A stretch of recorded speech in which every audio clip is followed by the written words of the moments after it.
سیدنا ابن عمر رضی اللہ تعالیٰ عنہ سے روایت ہے کہ رسول اللہ صلی اللہ علیہ وآلہ وسلم جب سفر پر نکلنے کے لیے اپنی اونٹنی پر بیٹھ جاتے تو 3 بار اللہ اکبر اللہ اکبر اللہ اکبر پڑھتے، پھر فرماتے سبحان الذی سخر لنا ھذا وما كنا له مقرنین وإنا إلى ربنا لمنقلبون اللهم إنا نسألك في سفرنا هذا البر والتقوى ومن العمل ما ترضى اللهم هون علينا سفرنا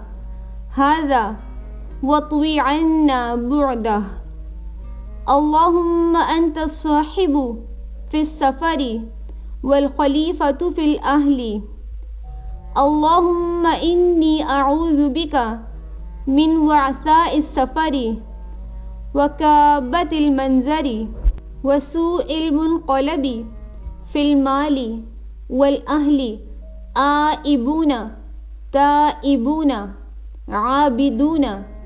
لربنا حامدون